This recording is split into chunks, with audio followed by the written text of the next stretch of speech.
Everybody, we are back. It is Taped to Live's Favorite podcast, favorite channel, favorite everything. We are back. You guys already know what to do. Hit the subscribe button. Subscribe. Hit the like button if you like it. Hit the dislike button if you don't like it. Leave a comment if you like it. Leave a comment if you don't like it. Also follow us on Twitter at the Mark John NFL for me, at mholder95 for Matt, and of course pandasubs.com TDL.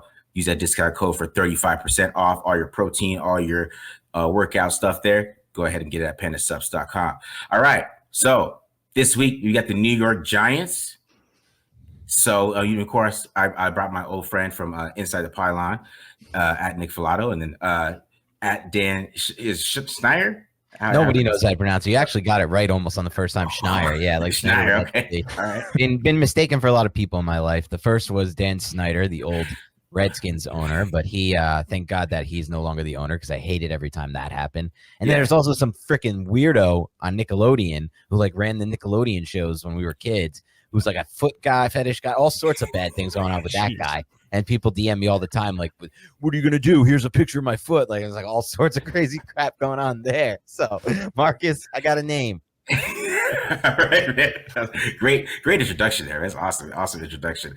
All right, so and go ahead, introduce you guys to the podcast. Talk about a little bit about yourselves. Like I said, Nick, I know you from Inside the Pylon, working with you over there. Go ahead, talk about you guys selves a little bit. Yeah, we host the Big Blue Banter podcast. We go over the X's and O's, dive really deep into the film analysis, as well as everything that has to do with the New York Football Giants. Got to say, very disappointing season. I'm Nick Filato. You can find me at Nick Filato. He is Dan Schneier NFL. That is SCHNEIER NFL. And and I'm also over there. I'm a fellow SB Nation person. I work for Big Blue View as well, the Giants page over there. Before we do anything, I wanted to get into what in the hell is going on with the Raiders this week. So we start off with me getting an alert right before I'm going to bed that night. I was going to bed early for me, which is 1 a.m. on the East Coast time, that the Raiders fired everybody. And even cooler for at least my angle, Marcus, this is one I want to get into first, is a few minutes later from Schefter, we get an alert. Antonio Pierce, a Giants legend, one of my favorite players of all time, one of the most underrated players in the franchise's history, one of the most cerebral players to ever play the position, one of the best leaders to ever step foot in that locker room, is now going to lead the Raiders. And we see some videos today. Devontae Adams, who was angry on the sideline last game, throwing his helmet, now smiling in the locker room, playing basketball. Any thoughts early on Pearson? I kind of want to know how he rose so far up the ranks from like linebackers coach to somebody who can take over as an interim right away. Yeah, especially with Antonio Pierce, I think what Pierce is going to bring is leadership, man. You could already tell. I didn't know he was a Raiders fan, which is a very interesting dynamic with Raiders fans itself. Raiders have this most loyal type of thing where they're like this, if you're not a Raiders media guy, if you're not a Raiders fan as a media guy, we don't like you, those type of things. So I think him being a Raiders fan and being the Raiders coach coming from Compton, California, I think that's going to make a big deal, especially with Raider fans, especially if they start pulling out some wins here. You can see the locker room today. It's just hilarious. All what was happening around there, the locker room just looked totally different, right? I mean, they're playing basketball, they're doing all these different types of things that they're they're wrestling, the offensive linemen. It was such an interesting dynamic because Josh McDaniels was just a terrible leader. I mean, even like with Hunter Renfrow, what he said, they were walking on eggshells today. I mean, for Hunter Renfrow to come out and say that today. That's the Joe Judge impact. Same thing with Joe Judge. They were walking on eggshells the whole time. Can't coach like that. Yeah, they're not Bill Belichick. There's this book. It's called Better to Be Feared about the Patriots. And there's this chapter in it called I'm Not Bill. And I think that, and it basically talks about how all the Patriots guys fail because they try to be Bill Belichick. And Josh McDaniels tried it again. Like, I don't understand why it didn't work the first time. Why do you think you could do it twice? And, you have these guys. I mean, we all ignored that report last year from they surveyed all the players and tried to figure out what was happening. And, they came in like last in player treatment. And they said they did work too many hours. So people ignored that. But we all see that came and bit them in the ass a little bit. And you see what's happening. They're 3-5. I mean, how they're 3-5. I have no idea. To be honest, they've been awful on offense all year, and that's what he's supposed to do. But hopefully, I don't see Dagger as much as I've been seeing it. So I'm happy about that. Dude, I texted you maybe about 3 weeks ago, And I was like, Josh McDaniels has to be the most off-putting head football coach in NFL history, just the most dislikable person out there on the sideline. So this is not a surprise whatsoever. And then watching Monday Night Football, man, I was like, man, I think this guy's going to get fired. We're in Pacific time zone. I got an alert at 10 o'clock at night. I'm like, oh shit, he's gone. I'm like, wow, and we have to play him this week. It's going to be something if Antonio Pierce pulls this off and defeats his old team. And it would be right up the alley of the 2023 New York Giants, because everything has gone wrong for the Giants this season. Yeah, I mean, looking at your guys' season, I mean, there's high expectations for you guys. I mean, for Raiders fans, we all felt like maybe we 7-10, right? 7-10 would be a good season. You guys have playoff aspirations. So let's talk about your guys'. The defense seems to be coming around a little bit. But, offensively, it's been a really big disappointment, especially with Daniel Jones. Talk about Daniel Jones a little bit. His season, he's coming back this week.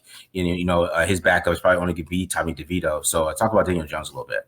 Yeah, there was a ton of expectations on Daniel Jones. The Giants were put into a position where it was, you going to let this guy walk or are you going to pay him? And the market for quarterbacks is very expensive. So we all know he earned this $40 million a year contract coming off his best season, first year with Brian Daboll, now a year removed from the offense ran by Jason Garrett. And the thought process was he's going to take another incremental step in his career. That didn't happen, but also go back to the first drive of week one. Star left tackle Andrew Thomas ends up hurting his hamstring on that drive, and everything has just been downhill since that moment. And I think his internal clock just was exhausted. And he couldn't feel the pocket whatsoever. He was back there getting pressured, getting hit. There were times where protection actually held up and he would still bail the pocket. So that was just an issue. And I think he also was dealing with this neck ailment or whatever the hell it was, probably before he took a step away from the starting lineup. And that's something that he's been dealing with in his career, dating back to 2021 season. Last year, he had surgery before the season and showed up at training camp with a scar. Everybody was talking about it. Didn't seem to be an issue. It just had an entire failure organizationally on the offensive side of the football. I never believed, and I think I could speak for Dan here, Daniel Jones he's not an elite player, right? That's not who he is. You can win with a player like Daniel Jones, but he's not the kind of player who's going to put the team on his back. He's not the kind of player who's going to challenge the field side outside the numbers from the far hash. That's not necessarily who Daniel Jones is. And when you watch the offense, you can see that the offense is somewhat limited.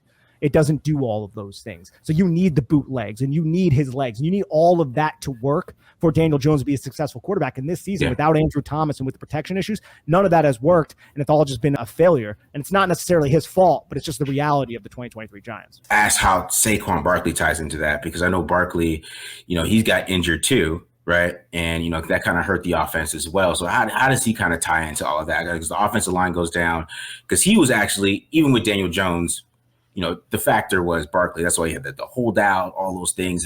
What's my worth? You paid Daniel Jones. Right.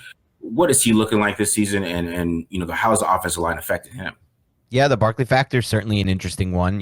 Cases have been made that the Giants offense with Barkley and without Barkley is very different in the sense of how defenses can play the Giants and how defenses decide to play the Giants. But I think, Marcus, you are someone who watches the film a lot, and you know this, and Nick and I know this very well.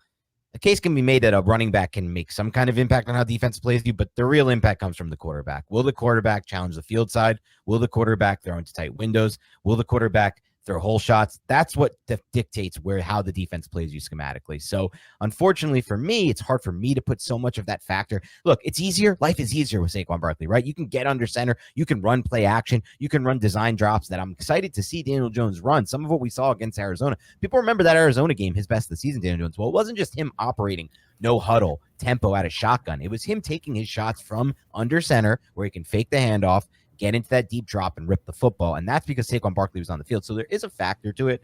But ultimately for me, Marcus, it comes down to what really Nick said. And, I tweeted about this right after the Eagles game in January. I said, everyone's so focused on the Giants schedule getting a lot harder next year and regression coming because of that. I said, that's not my concern. My concern is, will defenses have so much film, what the Giants did schematically, and will they be able to adjust to it? And will the Giants have any counterpunch? And that counterpunch always had to come from Daniel Jones, because the other part of it was the reason it was even there in the first place was because of Brian Daboll and Mike Kafka. They're the reason why last year happened. They designed an offense out of nowhere nowhere and made Daniel Jones passable and workable and to a large extent effective. He was like top 10 in EPA last year, Daniel Jones. Now, a lot of that is heavily weighted towards his scrambles that brought up his EPA. They were still dead last in explosive pass plays, but he created an offense that worked. But now defenses had film on it, like Nick said. They adjusted to not only the boot action, but they adjusted to a lot of the passing concepts, the quick game. It was still a lot of slants, flat, curl flats, quick game. Now they're driving on that. Now they're sitting on that. Now they're playing trap coverages, which they did last year, but they're doing even more. They're leaving the field. So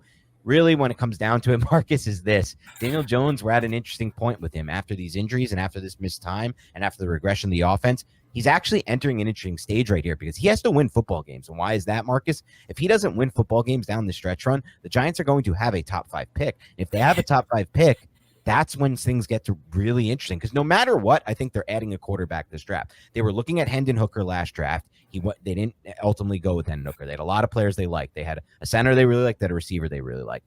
But they were looking at quarterbacks in that draft. And if they don't go first round, they're going second or third round, I think, no matter what, given Taylor's expiring contract and given the state of Daniel Jones right now. So this is what's really interesting about this game coming up right now against the Raiders and then moving forward. This is almost like Daniel Jones has to prove himself all over again, even though he has next year guaranteed with money. The year after that isn't. And so we'll see what happens. And I would say it's even beyond that just a little bit, Marcus, because last year they relied so much on efficiency. And we know efficiency doesn't always carry over year after year. So even if Daniel Jones gets back to playing efficient football, for me to be sold at all on Daniel Jones, I need to see him create explosive plays. Because Dan touched on this.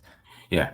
The Giants were dead last. They made the playoffs. They won a playoff game. They were dead last in explosive plays last year. Think about all of the shitty, I don't know if I can curse here, but all of the shitty offenses last season, the Jets, the Steelers, the Rams, all these offenses, the Giants had less explosive plays on offense than all of them. And when you're not efficient with the football, then the offense can't run at all. That's not necessarily the offense that I want to run. And I don't think that's the quarterback that Brian Daboll wants personally. You nailed it. Yeah. And one more thing on that. When you see, I'm just going to add one more thing to this, Marcus, and I'll be done with this, but it's such a good point by Nick. No longer willing to make that excuse either. I'm with Nick. I'm no longer willing to make excuse of, let's just see what happens. Oh, maybe it'll get better. No. When Tyrod Taylor played, he had 87 pass attempts going into his game against the Jets, and he had more explosive plays than Daniel Jones, or 2 less explosive plays than Daniel Jones had all season in like 4 or 5 times the attempts. Dating back to the start of 2022. I don't have the stat right in front of me, but it's like egregious numbers. And so Tyrod Taylor was able to do it in a limited sample size. Enough. Daniel Jones has to do it. There's no more. They don't have this. They don't have that. They don't have that. He has to start stretching these defenses and challenging all areas of the field. Efficiency is no longer good enough for any kind of long-term feeling amongst Nick and I and hopefully for the rest of Giants fans. And I know you have a similar feeling because you have a quarterback in Jimmy Garoppolo who also doesn't challenge all areas of the field.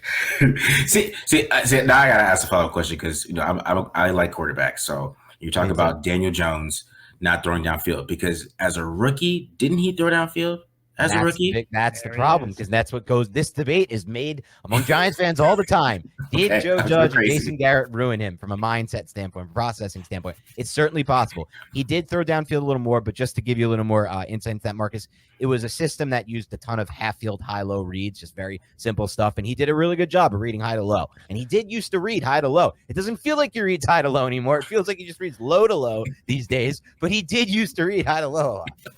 But I'll say this too, to really build upon that. He only averaged 6.6 yards per attempt in 2019. We act as if he averaged like 8 yards per attempt. It still was pretty modest. Yeah, modest. 6.6 is even bad by most standards. Yeah.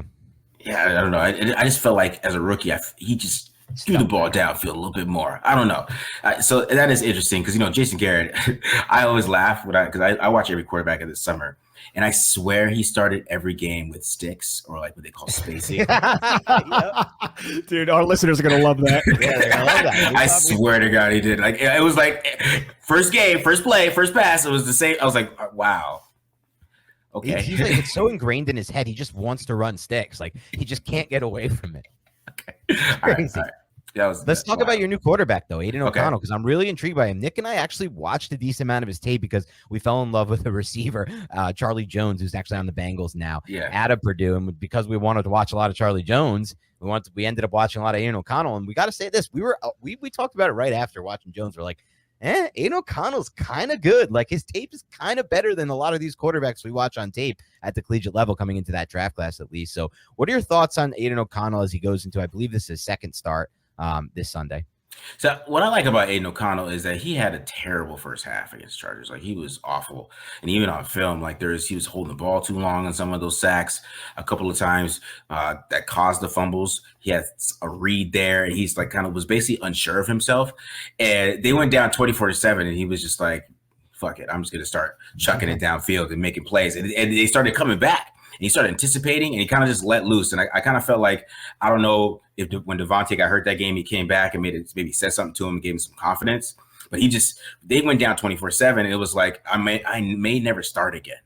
So I might as well just start throwing the ball downfield and playing with some toughness. And I think that grit and him almost making that comeback, because I still think that those plays and plays you do the interceptions on were on McDaniels, because McDaniels ran the same damn play in the same spot on the previous drive, and then he throws an interception the next time they run it. So that's a little bit on McDaniels, a little bit to me. And I feel like he just has a good feel for that offense as a young player.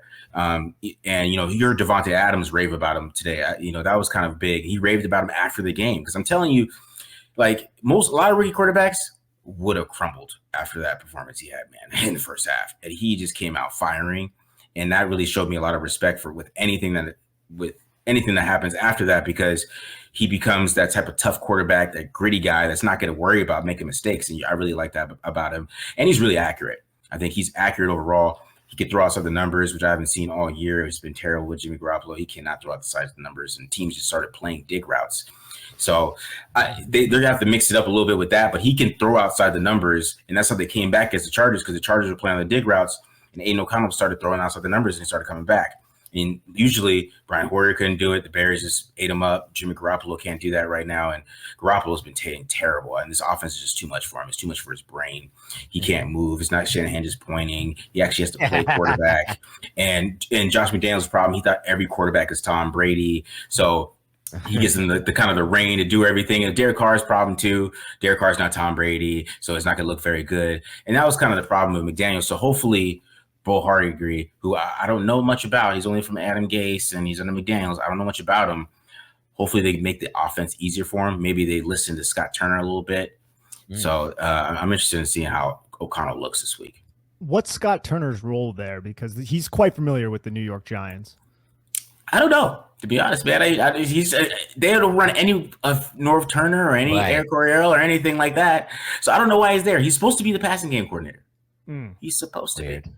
I don't know, but I thought they're going to run some more West Coast stuff this year. I thought we could see more choice routes, moving Adams around, kind of use Adams like Terry McLaurin a little bit, and move him around like he did in Washington. But I didn't see anything from Scott Turner this year at all. So maybe he gets more to the forefront because he didn't get fired. He's still there. He's still the passing game coordinator from everything I know. So he might have more input in the passing game, and I think he'll be a whole lot better for Aidan O'Connell, because Aidan O'Connell has a great short passing game. His release is excellent. He anticipates with short passing. He's really good there, and you can get a lot out of him. A lot of those slants, like running the hot seat juke that they like to run. We didn't see any of that with him the first time they ran the offense. And I think you could move Adams around a little bit more too, and maybe they get more creative with Adams, and they try to turn McDaniels try to turn Adams into Randy Moss, which he got 1,500 yards out of it, but I mean, it didn't work overall like you see this year, right? If you don't have a guy that's going to go downfield. So, I think they're going to mix it up a little bit different, hopefully, and not do this kind of same bland passing game that Josh McDaniels was doing. You brought up Hasi Juke, and I think that's an interesting concept, because I look at Hunter Renfrow, and he just seems like a guy who's just cast aside. Imagining him running that middle of the field route where he's just juking somebody out of their shoes. It'd probably be Cordell Flott, who was our second-year cornerback out of LSU. The Giants, Joe Shane spent a third-round pick on, who's really coming along right now. Yeah. He's had, I would say, 2 or 3 games that are really strong, and Giant fans are really starting to galvanize around Cordell Flott. But do you think Hunter Renfrow's role will actually grow and he'll become used and utilized in this offense? Because this dude was a Pro Bowler not that long ago. He's still relatively young, and it seems like Josh McDaniels just cast this dude to the side. That's an outsider's perspective. You can tell me if I'm wrong, though. Oh, yeah, he cast him to the side big time. The thing they try to do with him, and one of the reasons why he hasn't been as effective, is they changed his routes. So Gruden really let him loose in 2021, and he started just working people, doing a lot of rocker steps. He has an awesome rocker step. He'll rock you to sleep and then have you going the other way. And they kind of neutered him, in my opinion. He became really stiff. He's not really a guy who's gonna just beat you naturally on a route. He's got to do some more wiggles. He's got to mix it up a little bit, and that's what Gruden allowed him to do. You saw some of those routes, do like three-way routes where you do 3 different moves and then come back inside. And him and Derek Carr would work on that after practice. But McDaniels came in, it's like, you're not running routes like that. So it came to get a little bit harder for him to win inside it, and he was getting locked up by some, normal slot cornerbacks like Bryce Callahan and guys like that. They were locking him up, and he couldn't really get any movement or win anymore. And so that's why he stopped playing, because he wasn't winning. But the reason why he wasn't winning is because they neutered his routes. So I think we're going to see him be more free now. And, those type of inside routes like hot seat juke that they really run, I thought that he was going to eat on those too. That was kind of my idea. But if you're changing his routes, it changes everything. Because one thing I noticed, I went to training camp last year, and they like had slot receivers like run their own practice basically. So I don't know what he thinks of slot receivers or what they're supposed to be, but they didn't they weren't with the wide receiver group. It was the weirdest thing. I've been to a lot of practices. Like Nick, I've been with you to the Senior Bowl. I've never seen slot receivers just work by themselves in a certain group. So it was weird. He has this weird idea of what he wants from slot receivers, I think. So I think that's going to change for him altogether. I know this season has been rough, gross, disgusting, and of course, disappointing. But I find solace through Prize Picks, the largest daily fantasy sports platform in North America. I just pick 2 to 6 players, stat projections, select more or less on those projections, and I watch the winnings roll in. It's simple, easy, fun, and their flex play options allow you to win on, say, 2 out of 3 selections instead of all 3. I choose this option often because I'm a coward. You can be a coward too and capitalize on a higher probability to win. And now with basketball season here, you can select pick combo projections across football and basketball from the Specials League, a league created specifically for combo projections that includes 2 or more players from different sports or leagues. For example, LeBron James plus Travis Kelce at a 10.5 combo of 3-pointers made plus receptions. Let's bank on that. Plus, Prize Picks even offers a reboot policy so that your entries stay in play even if one of your players gets injured. For football and basketball games, if you have a player who exits the game in the first half and does not return in the second, that player is rebooted. Prize Picks is the only daily fantasy sports platform with an injury insurance policy. One of the many reasons why they've earned the tagline, Daily Fantasy Sports Made Easy. So please go to prizepicks.com/banter and use code BANTER for a first deposit match up to $100. Again, prizepicks.com/banter and use the code BANTER for a first deposit match up to $100. Prize Picks, daily fantasy sports made easy.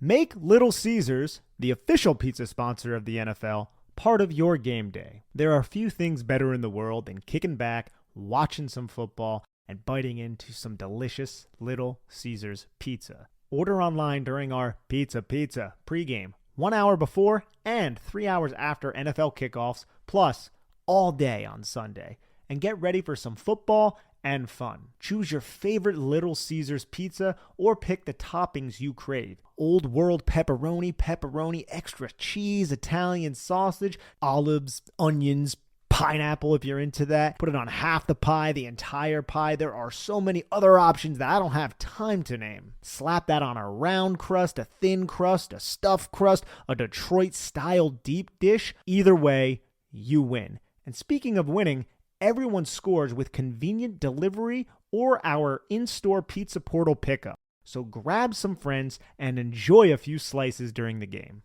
It's not a bird. It's not a plane. It's the most revolutionary ball trimmer the world has ever seen. Gentlemen, our friends over at Manscaped have been working night and day to bring you a below-the-waist grooming experience like none other with their brand new Performance Package 5.0 Ultra, featuring the Lawn Mower 5.0 Ultra. We're talking about a next-generation trimmer with interchangeable blade heads for whatever shave your mind can imagine. And I mean that, whatever shave your mind can imagine. Upgrade your grooming game to the Ultra Sphere this year by going to manscaped.com for 20% off plus free shipping with code BIGBLUE. Sometimes you just need to trim those hedges, and there are plenty of options that you can use over at Manscaped to help give you the look that you desire down below. So please get 20% off plus free shipping with code BIGBLUE at manscaped.com.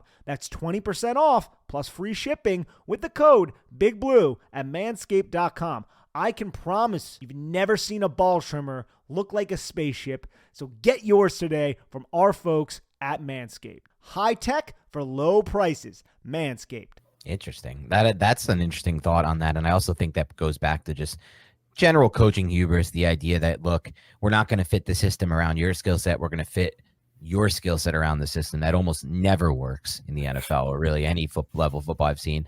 I want to ask you a little bit, though, about the offensive line now, because one thing that's been common and clear in the Giants' last two games is their defense has been unbelievable. And the reason their defense has been unbelievable is because they've had some nice matchups. Nobody likes to talk about it, but that Washington interior offensive line was a disaster. Nick Gates had absolutely no chance. God bless him, former Giant, but he had absolutely no chance against Dexter Lawrence.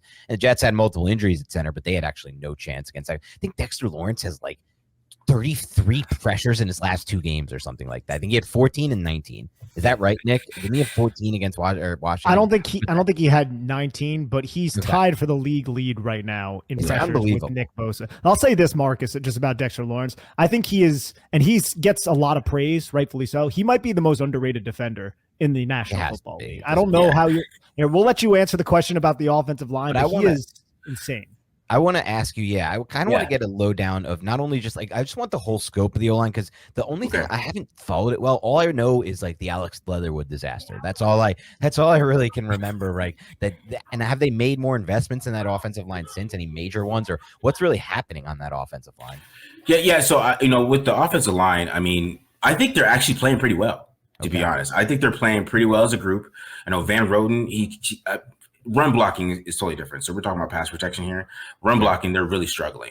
And one of the reasons they're struggling in run blocking, because I feel like they're like zone guys and they're running a power scheme. So they're not, it's not that they're losing all the time, it's that they're not getting pushed. And when they run like outside zone, inside zone, they look a lot better. They're able to move around. And when they run some tosses, they're able to get outside, because there's a lot of athletic guys, like Parham's athletic, Miller's athletic, Andre James is athletic. I mean, even Mumford has some athleticism for his size.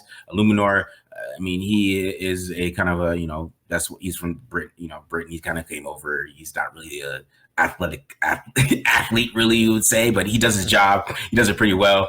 But I am worried about Dexter Lawrence. I am worried about him because Dexter Lawrence is Andre James's worst nightmare, is a guy that could line up right in front of him. Because that's Andre James's big problem.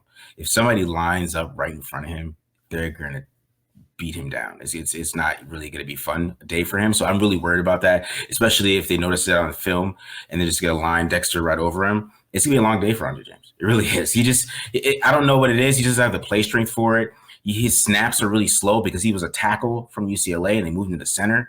So his snaps are really slow and he's kind of slow to get his hands up after the snap. And a lot of guys kind of do the same move on him. I'm really worried about it. I haven't been able to sleep that much because I've been thinking about all the pressures that Dexter Lawrence might get this week if they put him at nose tackle, because he's going to do this.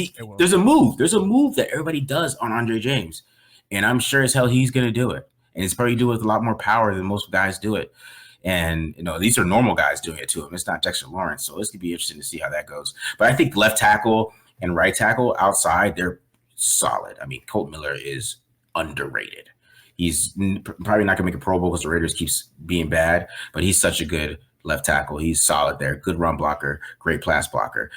Illuminor, like I said, he'll hold it down over there. You won't get messed up too much. So, same with Mumford. I mean, the thing is, hopefully we don't get the rotation anymore. He was rotating those guys, Mumford and Luminor. I mean, it's week 9. We're doing like 30 snaps him, 30 snaps the other guy. Yeah, it was weird. So hopefully that changes and they just go with Mumford or Luminor. Just pick a guy and let these guys go for the rest of the year. But either one of those guys is good. Van Roten holds it down, but run blocking, it's just been awful. But we'll see if they do more outside zone and switch it up a little bit.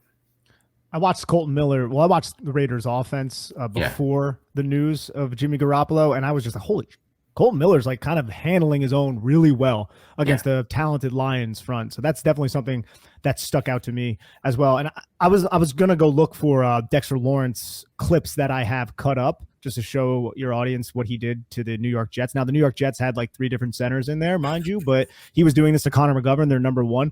One of the things you're going to notice about Dexter Lawrence, Marcus, is how low his hips are at the point of contact. Like I've never seen, like, I don't know if there has been a 300, because this guy is 340 plus pounds. He's like 342 pounds.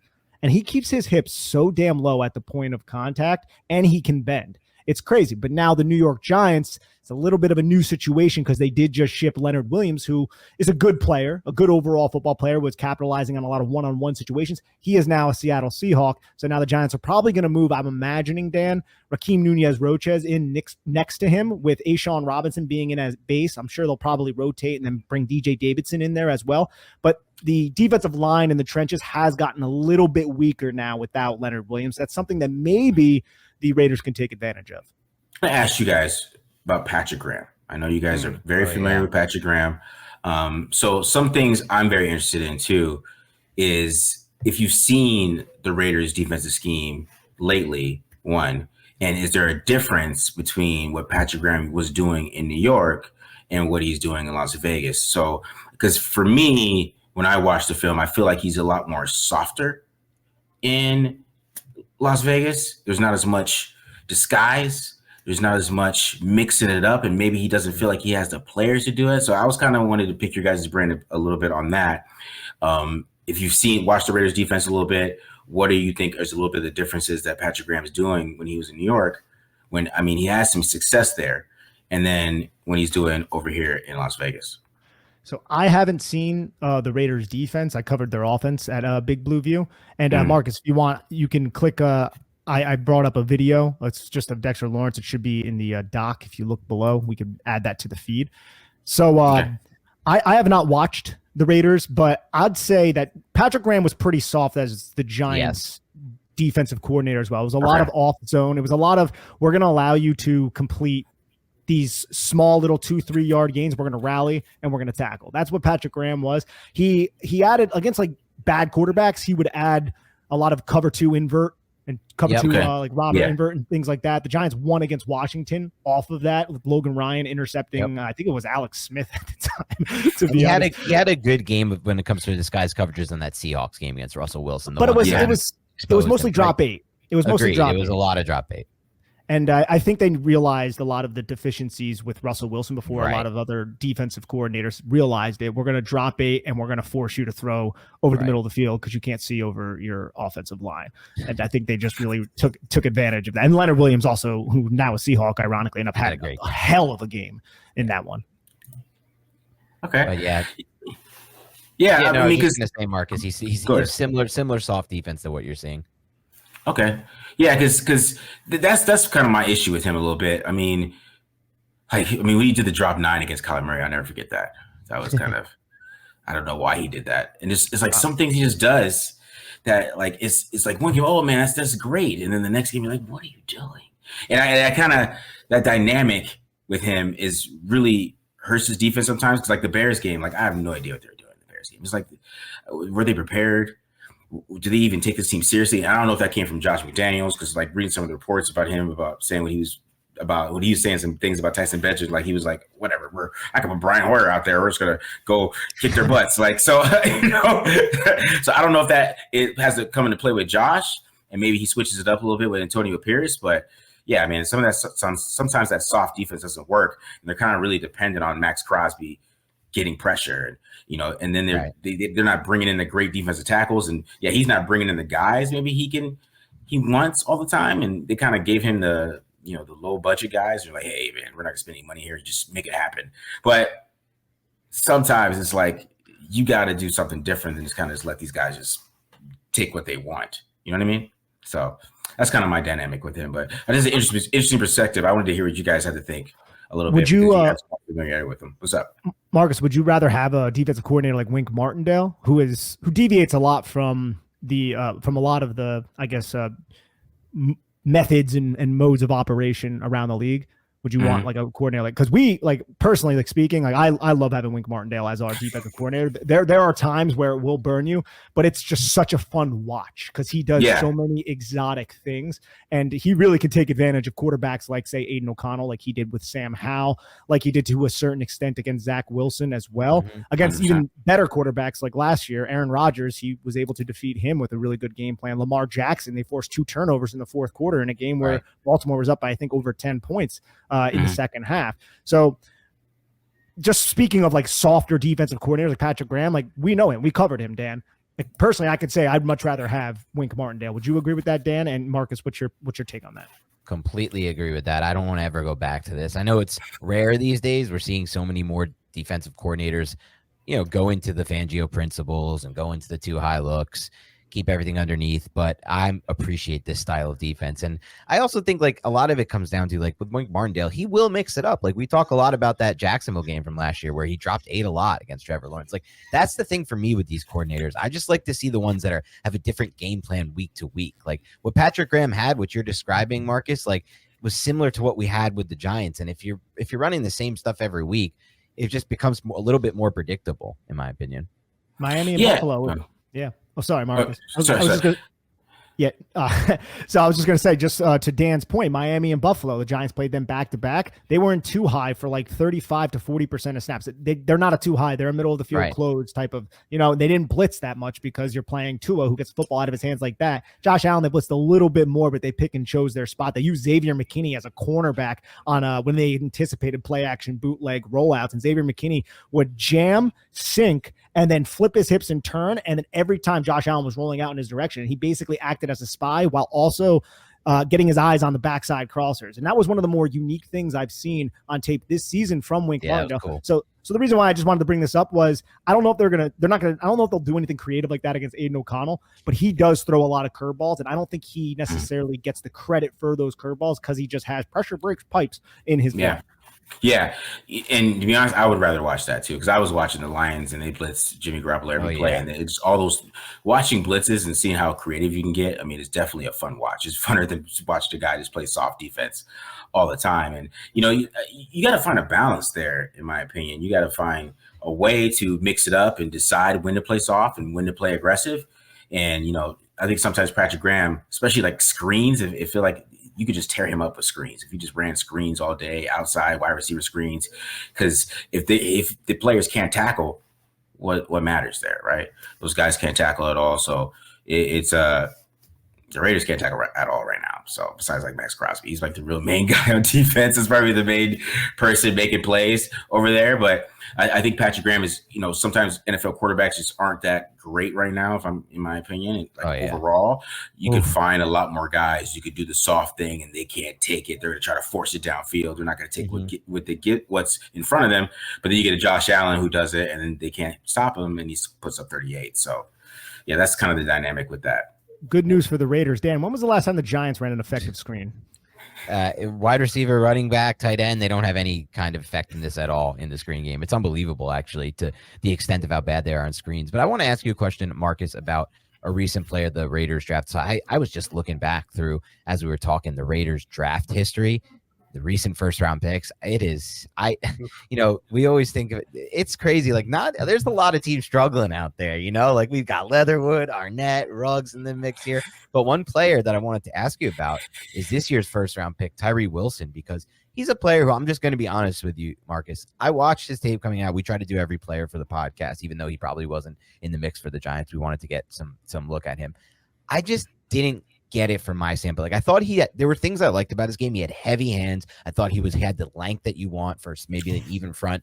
But when I'm taking somebody at top 10 overall, at 7 overall. I want to see pass rush traits, and I just personally never felt like I saw them consistently on his tape. Has he made any progress with the Raiders and improved in that regard? Have they unlocked them at all? Has working with Max Crosby helped him? Like, where is he at in his development?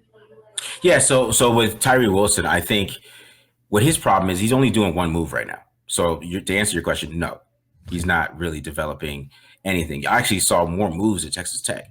Like at least at Texas Tech, he had a jab outside and inside move. Like now he's just doing a bull rush, which I don't know what that's coming from. It's like a bull rush and then a really weak rip outside, and he doesn't have any bend to really do that. So I think he's trying to figure out how to win, but he is getting better every single week, which I like from him. You could tell that he is learning the game, so he's working on it. I think that's something I can notice. He's getting better, and he's like getting off the ball quicker. Like I know Baldy really killed him like his first week of the season because he got off the ball really slow, and you saw that on his Texas Tech film as well. Yeah, he just got off the ball just awfully slow, but that is picking up because I think he's figuring out I'm not gonna be a good NFL player if I can't get to the ball quick. So those things are on the up and up. I feel like Tyree Wilson is taking the next step every single week because he had his best game against the Bears. I thought he had another solid game against the Lions where he was making a little bit of impact in the run game, which I expected earlier. You didn't see that early on. He was getting pushed around, but now he's not anymore. So I think he's kind of building there, at least being that guy that can set the edge and, you know, help out in the run game. Because when he's out there in the run game, they actually are a pretty good run defense right at this point in the last couple of weeks. It's just the pass rushing. It's going to take some time because he's got to figure out how to win because he doesn't have the bend, right? So since he doesn't have a lot of bend there, he's got to figure out how to win in the NFL. And the bull rush ain't working right now. Guys are just like, okay, you're not that strong, right? This is the NFL. I'm just as strong as you, especially since Max is on, you know, the left side of the defensive line, he's facing the right tackle, he's facing left tackles. So he's facing the kind of the best tackle on the team, and that bull rush ain't going to work for him. So he's just got to figure out some more moves, figure out what he needs to do, and figure out a pass rush plan, basically. He's the third in the rotation of like pass rushers. Is Malcolm Kuntz above him on the depth chart and gets more snaps than him? Yeah, Malcolm Kuntz is actually getting some pressure. I think he's just a little inconsistent, but he has like great bend. I think he's finally getting a chance to get some snaps, and so he can grow as a player. Because I mean, he came from Buffalo, and a little bit, you know, working against, you know, weaker competition a little bit, and he really showed a lot of bend there, and was able to get a lot of sacks and be productive there. But it's going to take some time in the NFL. He had to get stronger. He wasn't very good against the run. He's a lot better against the run this year too. Is this for some reason, like I said, like Josh McDaniels, and then they playing Isaac Rochelle all the time. I don't know if that's Patrick Graham or if that's Josh McDaniels. We're going to find that out this week with some of these guys, because the Bears game really pissed me off because Isaac Rochelle was getting pushed back. Jerry Tillery was getting pushed back, and then Tyree Wilson's having his best game, and you're not playing Tyree Wilson, right? So I don't know how much of that is the previous coach. Is it the new coach going to change all of that? Hopefully he does, and he gives Tyree some more run. We get these young guys out there going, because I think Malcolm Kuntz needs some more reps too as well. It's interesting because you guys have Max Crosby, and I imagine that's like so much fun to watch. And I'm thinking about your edge rotation, and then I go across and I look at the New York Giants, completely different dynamic. I mean, we have Kayvon Thibodeau, who is really starting to come into his own right now, but we were hoping that we would have Azeez Ojulari, who is a very explosive and very bendy pass rusher from Georgia, who was drafted a couple years ago, but he just can't stay healthy. And Dan, when you look at the Giants' edge, and I know the Giants are able with Wink Martindale to bring pressure from a variety of different locations. They'll load up like 7-8 guys on the line of scrimmage. You'll have like 2 safeties coming and like Dexter Lawrence dropping into coverage sometimes. Not really, but like Wink Martindale does crazy shit. But like, who is that second edge, Dan, would you say? That like second, like if I have to have him out there, it's him. It's like Jihad Ward. Which you guys are very Raiders fans are going to Jihad Ward. That's going to makes it so much more impressive to former Raid, exactly. Which makes it so much more impressive to me that Kayvon Thibodeau has been able to take the jump he's been able to take without any help. I mean, he has had Dexter Lawrence, of course, that helps, but you know, just on the edge, on an island on his own, sometimes taking on double teams. So it's interesting. It's definitely an interesting dynamic. Both teams feel like they're kind of a one major, like you said almost earlier, Marcus. You're like, this defense is in a lot of ways being held together by Max Crosby. Yeah, I would talk about Kayvon Thibodeau too. What is his growth from year one? Is he developing his pass rush plan too? Because, you know, coming out of college, I felt like he depended on the bull rush too, and his bend wasn't something that a lot of people were fans of, I would say. So, but he's learning how to win. How many sacks does he have this year? Almost 8.5. 8.5, right? So he's winning, obviously, right? And he always was a great player, like motor wise. He always played the run tough. Nothing that you really would felt like that, push you away from him a little bit, because when you play the run like how he did in college, there's always some growth there. So what about him, the growth that you've seen from year 1 to year 2 with Thibodeau? Right now, it's only been the last couple weeks I think we've really been seeing it. But for me, and I'll bring up something real quick, and I'll show you what I mean by this. It's his feet and his hands are really starting to work in unison when he has these one-on-one matchups. I think he's doing a better job anticipating what the offensive tackle is doing, and the timing is just really starting to come together for Kayvon Thibodeau. And he brought this up with an interview with Carl Banks, Giant linebacker, great Carl Banks, about how this defense, it's an orchestra. Everybody has to work together. So sometimes you're not going to compile stats. I don't think Wink Martindale has ever had an edge rusher who's had 10 plus sacks. Kayvon Thibodeau has 8.5 at the moment right now. It's not necessarily defense that showcases one edge rusher, because they drop Kayvon Thibodeau into coverage a bunch, and sometimes they force slide protection to his side, and then they bring an overload to the other side. But Kayvon right now is seizing the one-on-one opportunities in high leverage spots, and we saw it 3 times against the Jets. He sacked Zach Wilson on the first drive, strip sack, fumble, and then what should have been the last drive, he had 2 sacks on 1st and 10 and then on 4th and 10 to ostensibly end the game, but then the Giants ended up shooting themselves in the foot. Marcus, they had a 99.9% chance to win after that sack. A 99.9% chance according to ESPN analytics, and they freaking lost the football game. Absolutely insane. But I'll bring this video up real quick, and I'll show you just how he's, I would say, maximizing his ability to corner and win at the top of the pass rushing arc, because that's the thing that has really impressed me this season. And he's doing it with his hands, his feet, and how he's orienting his hips. So we'll look at this right here. Watch how he brings that inside foot high and to the outside of the frame of Mekhi Becton, who's an incredibly long player. And he's doing it while he times up this double swipe, this punch. Like, that is why, because look at the orientation of his hips at the top of the arc. They're already pointing directly at Zach Wilson. So he is just, everything is clicking for him at the moment. This is another sack. It's a very similar move. It's a double swipe to the rip move. And then he has the closing burst to close with and destroy the enemy with fire and maneuver. Yeah. I mean, that was impressive. See, I didn't see that from him in college, those type of moves. Like that type of move like that, where he's chopping and then ripping like that. Because even, there's not amazing bend here, but he wins. So he could just get around the corner, and he has the speed and the power to do it. So, man, yeah, that's some growth right there. And that's when you like somebody like Chandler Jones, which is kind of crazy bringing up Chandler Jones, but he doesn't have bend either, right? Right. And he found a way as a technician to win with his hands, and that's how you end up getting 15 sacks all the time. And you can kind of see that from guys like Kayvon Thibodeau, when those type of guys who don't have that great bend. That's how you expect them to grow. I actually think that's a really good call, by the way, Marcus. I kind of, in my head, see a little bit of the similarities in just stylistically those two as a pass rusher. Yeah. And when that's what I'm saying, because when the guys don't have the great bend, you want them to turn out like Chandler Jones. Right. Because it's kind of like the model guy of, he's not the greatest bendy player, maybe not the most, moving, and, like he's not Von Miller, basically. Right. But if you're a technician and you got the long arms, you know how to mix it up, and you know how to use your hands. Yeah. You can win in the NFL, and that's what it really is all about. And that was great to see from Thibodeau. So, yeah, man, that's great. I mean, you guys maybe want to pull up some Max Crosby here, because I got some Crosby. Yeah, you can pull up some Max Crosby. Let's run some Crosby. Yeah. Let's scare the shit out of our audience. One of my favorite players in the NFL, by the way. That's a non-Giant to watch week in and week out whenever he's on prime time. I think he's unbelievable. Yeah. Crosby is just a special player, just because the motor, man. The motor, he never stops. He plays every snap. He's not coming off the field. Crosby is not coming off the field. I don't know how, the percentage of snaps he plays was like 99% at this point. And you could just see he's a technician too, but he has the bend. You always see that the athleticism out of the combine was his RAS is off the charts, and you see it every single play. And he's just an awesome run defender. He reads your keys. You can't block with a tight end. That's just dumb. It's not going to work. Bro, he's a Raider too. That's what I love about him, man. He's like one of the first guys I've seen in a long time. I'm like, that is a Raider, right? I watched him against Patrick Mahomes in the quarterback documentary. Man, that made me hype. I was like, they need to give him a 20-year deal.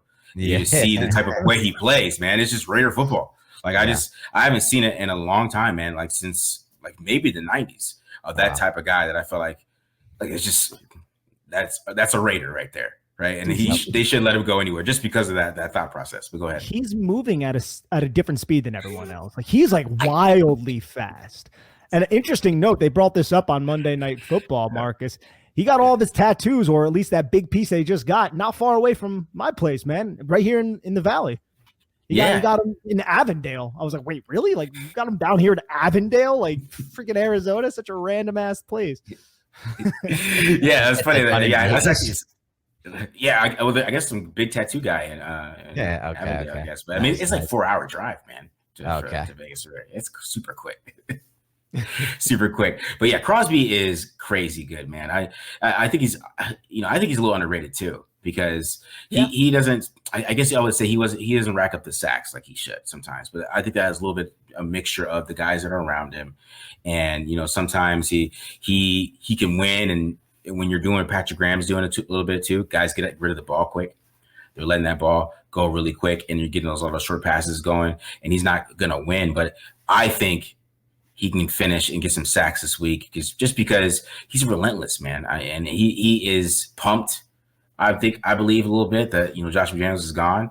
And I think we're going to see a lot of fire coming out of these guys on defense. And I think he's going to lead the way, because I'm telling you, that's the guy that I hope never leaves the Raiders, man. I hope he's a Raider for at least a good 13 years. It's going to be a long time before he is out of here. So, dude, this could be one of those trap spots for us, Dan. Like it's so interesting, this game. Scary. I went into this game thinking, well, the Giants are a 2-6 team. There's like no traps. The trap is not even a word that should be used for a team this bad. Very true.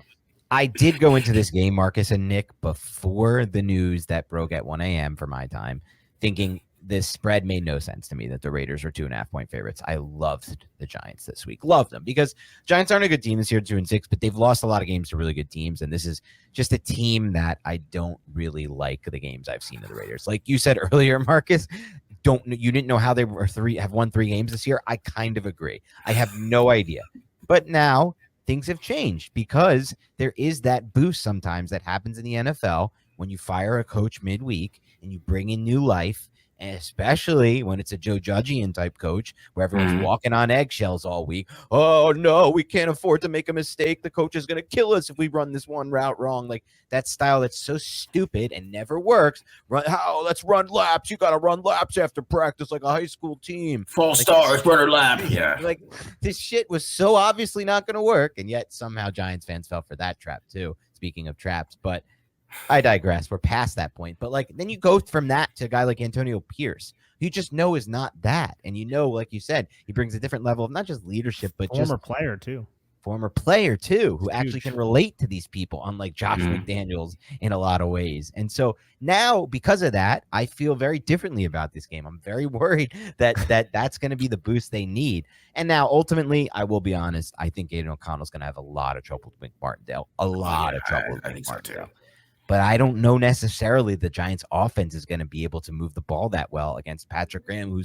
knows Daniel Jones very well. He knows what Daniel Jones does well. He knows the concepts that works for him. He knows the concepts that don't work for him. And he knows the trap type coverages that can beat Daniel Jones. So I just think it's going to be a very interesting game from that standpoint. You guys getting that boost of firing midweek. If you don't fire McDaniels, by the way, midweek, I would have thought the Giants, I would put a lot more. I already bet on the Giants this week, which I never do, by the way, which I never do. It's the first game this year I bet on the Giants, but I did it before the news. So, if I had, maybe it would have changed if not, but we'll see what's going to happen. I think that makes it an interesting setup. Yeah, because to be honest, I was with you. I was really scared if they would win another game, to be honest, with Josh McDaniels, just because the NFL's figured him out, man. They're just playing the dig routes on third down. They're going to run digs. So some kind of dig is either going to be dagger, or it's going to be like double digs, or it's going to be levels. It's one of those three on third down, and the whole NFL was ready for it. So it wasn't going to work for him, especially with Jimmy Garoppolo quarterback. He wasn't going to go with anybody else. He was really trashing Aidan O'Connell a little bit after his start, which I thought was super weird. So what was that? I missed that. Like he basically just kind of killed him. Like he said, "This is the NFL, and in our league, you can't turn the ball over." It's like, what in our league? What a loser! Our league. Oh, what a pompous douche, man. Oh, it's so crazy. He's the worst, man. He really was. So yeah, and then he just killed his rookie quarterback like that, and that's why I think Aidan O'Connell's going to struggle a little bit this week. I hope Raiders fans are ready for that because these blitzes are going to be crazy, and he's going to throw it at him. And I don't know if they're going to mix up this short passing game enough and give him enough hot reads and those things that he can get rid of the football where he knows to go with it. So hopefully they have him prepared for it, and I know he'll be able to handle it overall, but from a quarterback aspect, I'm not talking about toughness here. We got to throw the ball. We got to read it and do all those things. It's going to be tough for him there, right? I know he'll be able to handle it mindset-wise, but playing quarterback's going to be a little different. But, I think Adams and those guys, they're going to try to make plays for him, I think. They believe in him. They're going to try to go out there and mix it up. And hopefully Patrick Graham has a good defensive plan for this game.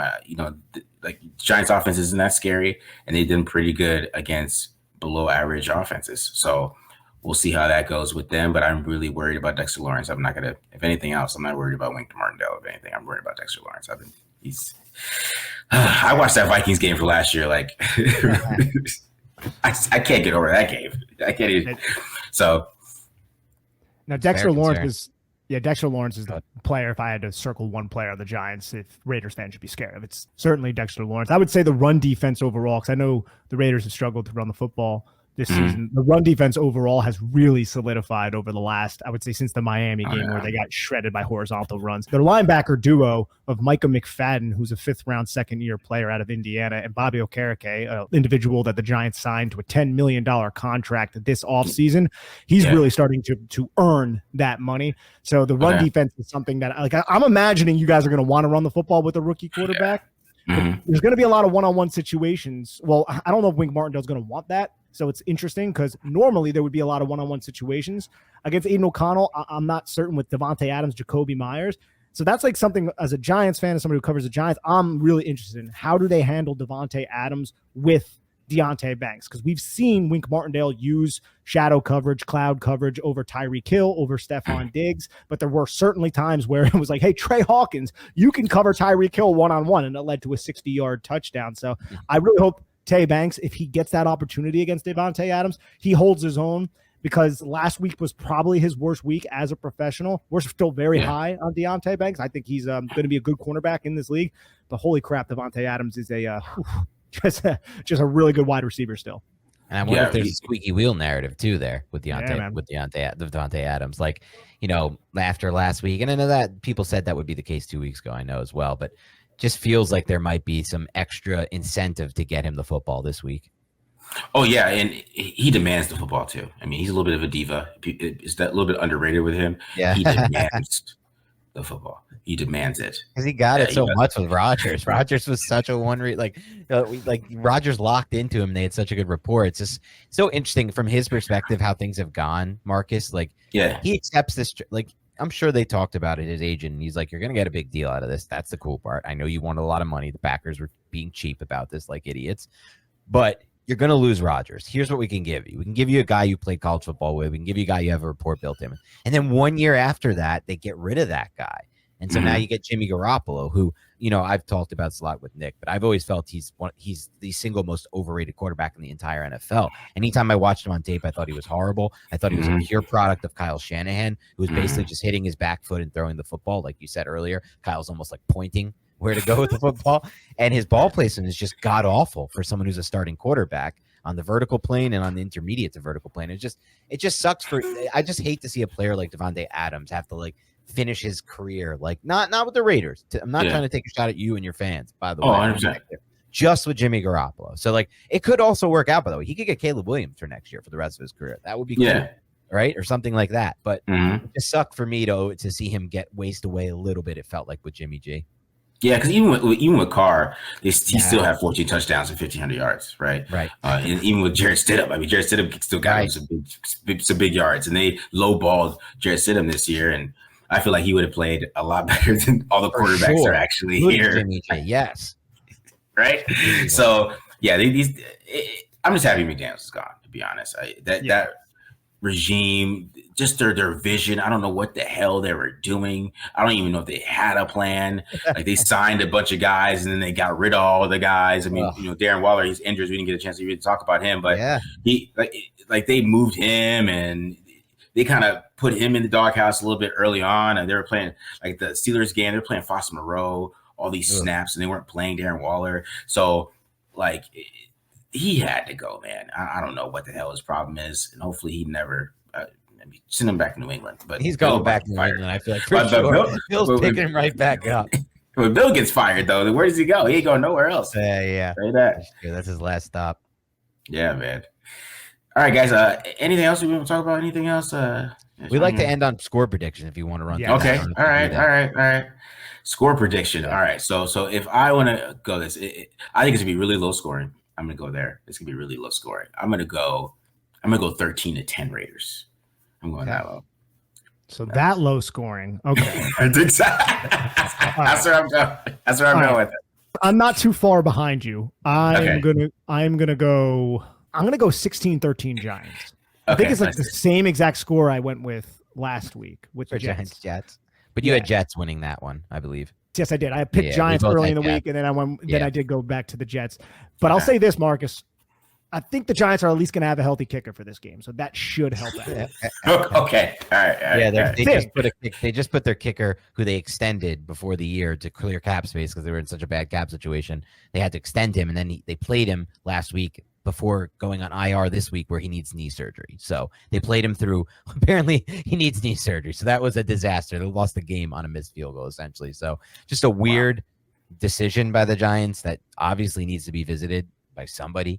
I think Justin Pennick, shout out to him. He had a nice rant on it tonight about how they've handled injuries, but it's been really poor on the Giants front. But as far as my prediction goes, Marcus, you'll find this funny, but because you just had a low score prediction, so did Nick. Yeah. But last week I predicted a 12-6 game, Giants-Jets, and I wasn't that far off. It was 13-10. The only touchdowns in that game were one fluky ass play to Breece Hall that required 4 missed tackles by the Giants and was not a good throw or anything like that. And then the only other touchdown game was like a drive extended by 3 dumbass Jets penalties and a zone read keeper for Tommy DeVito. Danny DeVito.